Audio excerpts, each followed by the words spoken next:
Hello everyone. आज की class में हम स्कूल चलो अभियान के बारे में पढ़ेंगे।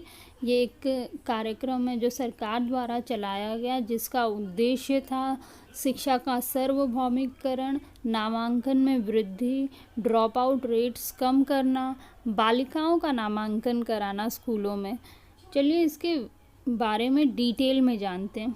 स्कूल चलो अभियान भारत संविधान में 6 से 14 वर्ष की उम्र के सभी बच्चों को निःशुल्क एवं अनिवार्य शिक्षा, प्रारंभिक शिक्षा का मौलिक अधिकार प्रदान किया था। हमारा जो संविधान है उसमें 6 से 14 वर्ष को फ्री एंड कंपलसरी एजुकेशन का मौलिक अधिकार प्रदान किया गया था, और उसी चीज़ को ध्यान में रखते हुए बहुत सारी स्कीम्स आ रही थी जिनकी कोशिश थी कि प्रारंभिक शिक्षा सभी को निःशुल्क और अनिवार्य तौर पर मिले।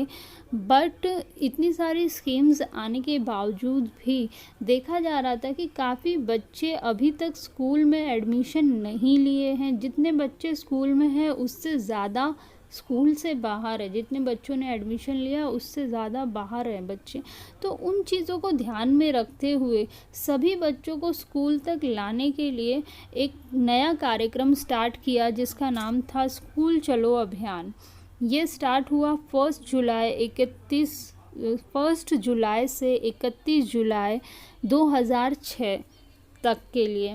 अब इसमें ये था कि बच्चों का एडमिशन कराना है, बच्चों को लेके आना है। ये एक्चुअली में जुलाई में इसलिए स्टार्ट हुआ क्योंकि पहले सत्र जुलाई में स्टार्ट होते थे। जो एकेडमिक सेशन है वो जुलाई में स्टार्ट होता था, और अब तो चेंज हो गया है, बट पहले जुलाई में होता था। इसीलिए ये स्कूल चलो अभियान जुलाई में स्टार्ट हुआ था, 1 जुलाई से 31 जुलाई 2006। आइए देखते हैं इसका उद्देश्य, इसके उद्देश्य क्या थे। इस अभियान का मुख्य उद्देश्य पढ़ाई में रुचि ना रखने वाले बालकों को विद्यालय के प्रति आकर्षित करना। जो बच्चे इंटरेस्ट नहीं दिखा रहे हैं और स्कूल्स में नहीं आ रहे हैं, नामांकन नहीं करवा रहे, उनका इंटरेस्ट डेवलप कराना स्कूल के प्रति, पढ़ाई के प्रति। इन द सेम टाइम कुछ पेरेंट्स भी हैं जिनकी सोच अलग है शिक्षा के प्रति, या फिर उनका इतना रुझान नहीं है कि बच्चों को शिक्षा प्रदान की जाए, वो शिक्षा की इम्पोर्टेंस को नहीं जानते। तो उनका भी जो माइंडसेट है, उनकी जो सोच है, उनको चेंज करने की कोशिश की जा रही थी स्कूल चलो अभियान के ज़रिए, सो दैट जो पेरेंट्स है और जो चाइल्ड है जिनका इंटरेस्ट नहीं है, उनका इंटरेस्ट डेवलप करना स्कूल के प्रति, जैसे कि सब बच्चे जो शिक्षा है वो प्रदान कर सके, या सब बच्चे शिक्षा का लाभ उठा सके। इस अभियान के अंतर्गत अनुसूचित जाति, अनुसूचित जनजाति तथा अल्पसंख्यक वर्ग के बच्चों को विद्यालय के प्रति आकर्षित करने के लिए छात्रवृत्ति की व्यवस्था भी की गई। तो काफ़ी सारे स्टूडेंट थे जो स्कूल नहीं आ रहे थे क्योंकि उनका इंटरेस्ट नहीं था, उनके पेरेंट्स का इंटरेस्ट नहीं था स्कूल के प्रति। तो उनकी जो सोच है उसको चेंज करने की कोशिश की गई थी। दूसरी कैटेगरी ये थी, कुछ लोग ऐसे थे, कुछ वर्ग ऐसा था जो इसलिए स्कूल में नामांकन नहीं करा पा रहे थे क्योंकि उनके पास इतने धन नहीं था।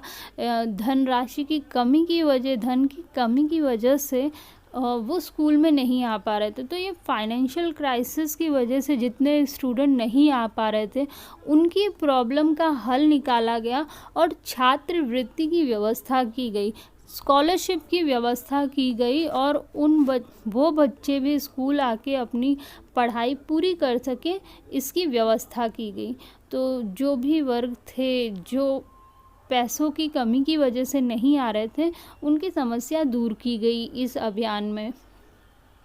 बालिका शिक्षा को बढ़ावा देने के लिए प्राथमिक से स्नातक स्तर तक बालिकाओं की शिक्षा निःशुल्क कर दी गई। तो स्कूल चलो अभियान में भी एक और उद्देश्य था कि बालिका शिक्षा को उन्होंने टारगेट किया और बालिका शिक्षा को बढ़ावा दिया गया। इसमें भी जो स्कूल चलो अभियान है वो 1st to 8th तक के बच्चों के लिए, तो उतने तक बच्चों को फ्री एजुकेशन मिलेगा ही। उसके अलावा बालिकाओं के लिए आगे फ्यूचर भी प्लान किया गया और उनकी स्नातक स्तर तक फ्री एजुकेशन की बात की गई कि प्राथमिक तो फ्री एजुकेशन मिलेगा ही, उसके आगे भी बच्चे जो पढ़ना चाहें वो स्नातक स्तर तक बालिकाएं फ्री एजुकेशन ले सकती हैं।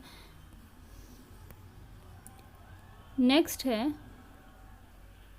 यह सुनिश्चित कराना कि विद्यालय में छात्रों का न्यूनतम ड्रॉप आउट हो। ड्रॉप आउट आपको पता ही चल गया होगा। ड्रॉप आउट का मतलब होता है कि बच्चे जो बीच में छोड़ के जाते हैं स्कूल, तो स्कूल चलो अभियान के ज़रिए जो ड्रॉप आउट रेट है उसे कम करने की कोशिश की गई। जो बच्चे बीच में छोड़ के चले जा चुके हैं उनको वापस स्कूल की ओर लेके आने की कोशिश की गई। 6 से 14 वर्ष के सभी बच्चों को शिक्षा दी जाए। तो मेन मोटो क्या था? 6 से 14 वर्ष के सभी बच्चों को शिक्षा दी जाए। जो अनइंटरेस्टेड बच्चे, जिनमें स्कूली शिक्षा या स्कूल के प्रति कोई रुझान नहीं है, तो उनको आकर्षित करना, उन बच्चों को आकर्षित करना। ऐसे कुछ पेरेंट्स हैं जिनका इंटरेस्ट नहीं है शिक्षा में या विद्यालयी शिक्षा की ओर, तो ऐसे पेरेंट्स की सोच को थोड़ा चेंज करना सो दैट वो अपने बच्चों को स्कूल में भेजें। जो अनुसूचित जाति, अनुसूचित जनजाति और भी क्लास है जिनको फाइनेंशियल प्रॉब्लम है, जिनको धन की कमी की वजह से नहीं आ पा रहे विद्यालय में, उनके लिए छात्रवृत्ति की व्यवस्था की गई। दूसरा, बालिका शिक्षा को बढ़ावा दिया गया। इसमें ये सुनिश्चित कराया गया कि ड्रॉप आउट रेट कम किए जाए या न्यूनतम किए जाए। तो ये कुछ उद्देश्य थे स्कूल चलो अभियान के। स्कूल चलो अभियान सर्व शिक्षा अभियान का एक अंग है। सर्व शिक्षा अभियान जब चलाया गया और उसके रिज़ल्ट इतने अच्छे नहीं आए, या फिर कह लो कि जितना वो सोच रहे थे उतने अच्छे नहीं आए, तो इन्होंने कोशिश की कि एक और प्रोग्राम चलाया जाए और बच्चों के जो नामांकन में कमी है उसको बढ़ावा दिया जाए। तो ये पार्ट है सर्व शिक्षा अभियान का, ध्यान में रखिएगा। इस संशोधित योजना में केंद्र सरकार ने 75% और राज्य सरकार ने 25% खर्च करेंगे। तो ये प्रोग्राम जो था इसमें दोनों इन्वॉल्व थे, दोनों मतलब central government and state government दोनों इन्वॉल्व थी। सेंट्रल गवर्नमेंट की तरफ से 75% और स्टेट गवर्नमेंट की तरफ से 25% खर्च किए गए और सर्व शिक्षा अभियान को व्यापक प्रचार प्रसार किया गया। सर्व शिक्षा अभियान का व्यापक प्रचार प्रसार किया गया, उसको स्प्रेड करने की कोशिश की गई, जन जन तक पहुंचाने की कोशिश की गई। और जैसे कि सब जो निःशुल्क शिक्षा व्यवस्था है, स्कॉलरशिप स्कीम्स है, ये सभी चीज़ का लाभ उठा सके और जो संविधान द्वारा हमने प्रावधान बनाया है उसको सक्सेसफुल बना सके, इसीलिए सर्व शिक्षा अभियान का प्रचार प्रसार किया गया, जन जन तक ये चीज़ पहुंचाई गई। तो स्कूल चलो अभियान के अंतर्गत बस इतना ही आज के लिए। आज की क्लास समाप्त होती है।